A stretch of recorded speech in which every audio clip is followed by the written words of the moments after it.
और अब एक बड़ी खबर आपको बता देते हैं। जापान के दौरे पर गए केंद्रीय वाणिज्य मंत्री पीयूष गोयल ने कहा कि जापान की कंपनियों का भारत में निवेश बढ़ेगा आने वाले वक्त में।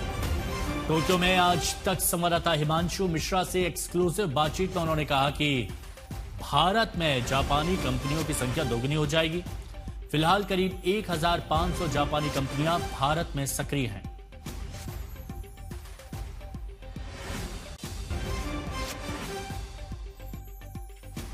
तो जापान भारत में निवेश बढ़ाएगा। वाणिज्य मंत्री पीयूष गोयल की तरफ से जानकारी दी गई है। 1500 से बढ़कर 3000 तक जापानी कंपनियां हो जाएंगी। और यह भी आपको बता दें, हमारे संवाददाता हिमांशु मिश्रा से एक्सक्लूसिव बातचीत की। 2047 में जो विकसित भारत बनाने का एक सपना है, उसमें आपकी जो यात्रा है, इसमें जो 200 प्रतिनिधि आए हैं, उसको आप किस तरीके से देखते रहे?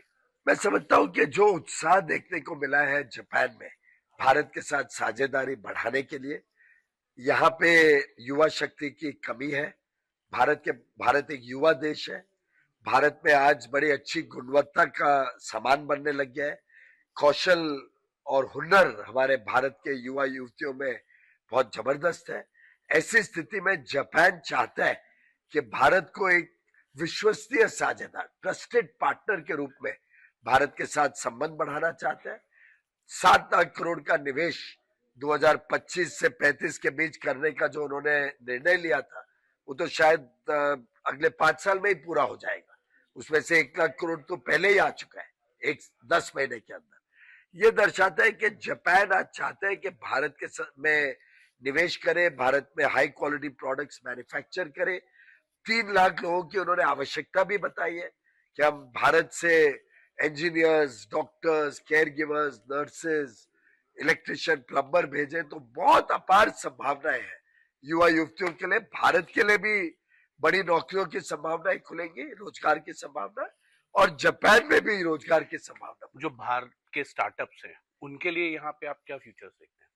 स्टार्टअप्स को जो हाई टेक्नोलॉजी ओवरले करना पड़ता है अपने आइडिया का, जो वो चाहते हैं कि अपने आइडिया को फाइन ट्यून करे, टेक्नोलॉजिकल स्ट्रेंथ दे, उसमें जापान की अहम भूमिका हो सकती है। अच्छी गुणवत्ता, क्वालिटी के मापदंड बनाने में जापान का अच्छा रोल हो सकता है। और मैं समझता हूं कि रिस्पेक्ट फॉर इनोवेशन, जो जापान की विशेषता रही है पिछले 200 सालों से, वो आज भारत में लाने में जापान का रोल रहेगा। एक सवाल है, BIS के स्टैंडर्ड्स में कुछ आप चेंजेस करने के लिए आप तैयार हैं, और 2011 में FTA हुआ था जापान के साथ। क्या आपको लगता है कि कुछ चीजें धीमी रह गई थी पहले, जो आप पूरी कर? 2011 में जो FTA बना, उसके बाद बहुत ज्यादा भारत का निर्यात बढ़ा नहीं है जापान में।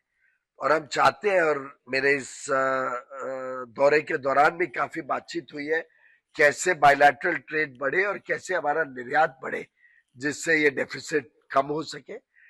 हमारी ज्यादा जो जरूरतें हैं भारत में, वो यहाँ से टेक्नोलॉजी की है, यहाँ से नए इनोवेटिव प्रोडक्ट्स की है, यहाँ से अच्छे क्वालिटी स्टैंडर्ड्स की है, जिससे भारत में बनाई हुई सामान, भारत से दी गई सेवा और अच्छी होगी। और जापान के जो मापदंड है उसको मीट करके, उसको पूरा करके हमारे सामान की यहाँ पे उपलब्धता बढ़ेगी। मैं समझता हूं कि निवेश हो, पर्यटन हो, टेक्नोलॉजी हो या व्यापार हो, चारों क्षेत्रों पे इस विजिट में लाभ होगा। लाखों लोगों को रोजगार भारत में भी मिलेगा, और भारत से हम यहाँ पे लाखों लोगों को अलग अलग काम करने के लिए भेज पाएंगे। यहाँ की तनख्वाहें बड़ी अच्छी है। जो हुनर वाले, हमारे काबिलियत वाले हमारे युवा युवती हैं, उन्होंने जापान का कल्चर, जापान की भाषा सीख के यहाँ पे अप्लाई करना चाहिए।